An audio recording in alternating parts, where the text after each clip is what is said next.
एक बार बनाएं महीनों खाएं।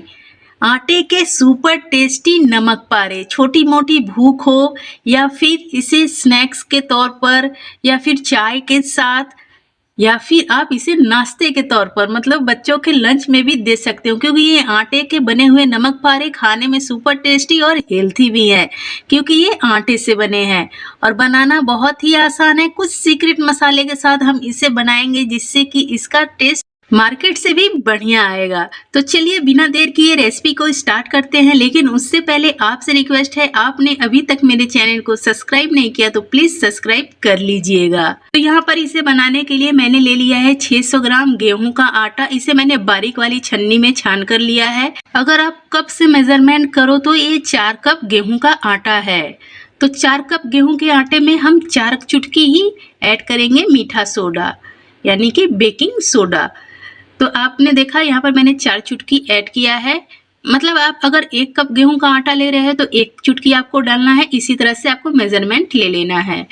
तो यहाँ पर देखिए हाफ चम्मच मैंने लिया है काला जीरा, कलौंजी, मंगरेल, जो भी आप बोलते हो।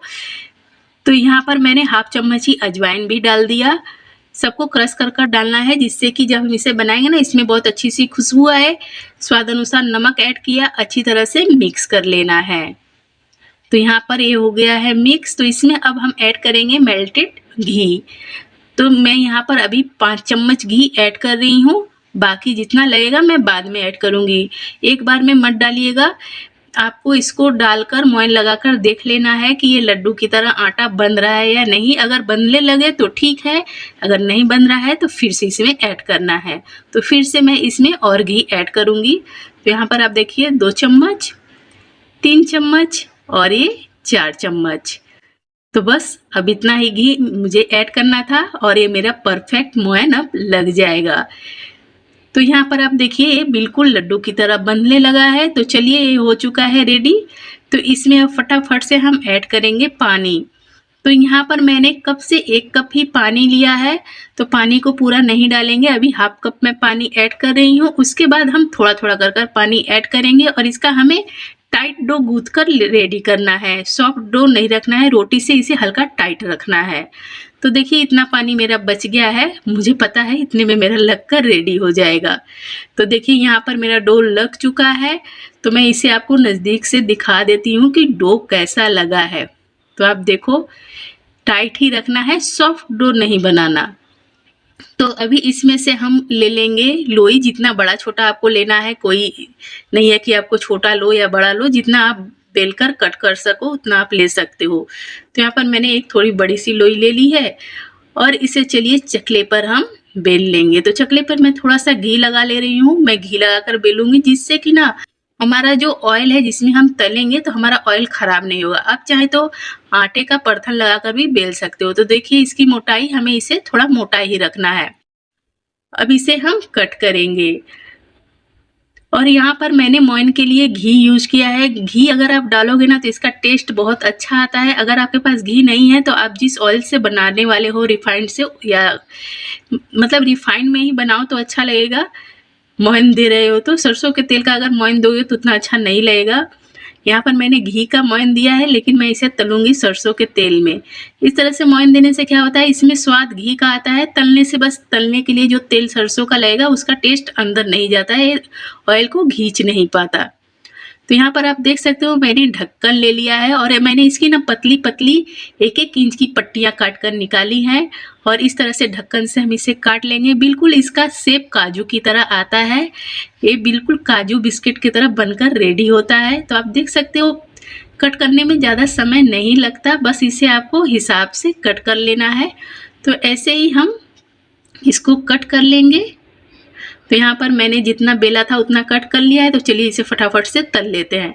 तो यहाँ पर मैंने सरसों का तेल ही कढ़ाई में रख दिया था, जो मीडियम हॉट हो चुका है। मीडियम टू लो फ्लेम पर इसे हमें तलना है, समय देकर तलना है। 5 मिनट लगभग लग जाएंगे इसे तलने में, हड़बड़ी नहीं करनी। तो जैसा मैंने आपको कहा था कि मतलब घी का मैंने मोइन दिया है, जिससे कि इसका टेस्ट घी वाला आएगा। इसमें बिल्कुल भी समझ में नहीं आएगा कि मैंने इसे सरसों के तेल में तला है।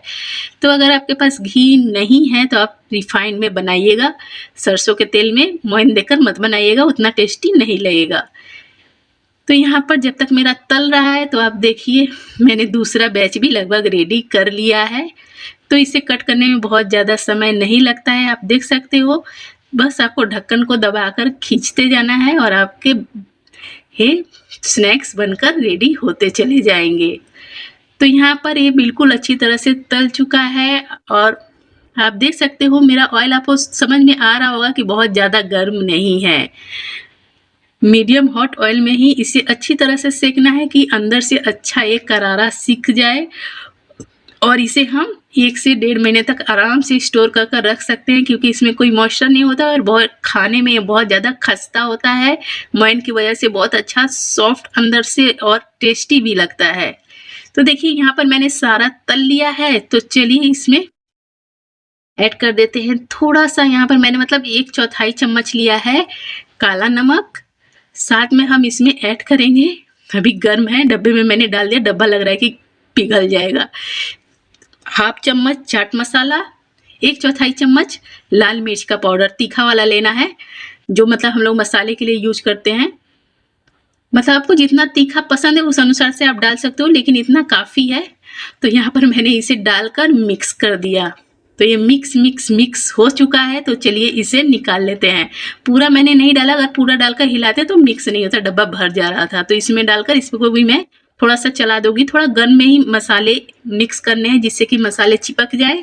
और आप देख सकते हो इसमें समझ में नहीं आएगा कि मसाला डला हुआ है, मतलब किसी को अगर आप खाने को दोगे ना तो उसको पता नहीं चलेगा इसमें कुछ आपने डाला है, लेकिन ये खाने में बहुत ज़्यादा टेस्टी लगेगा।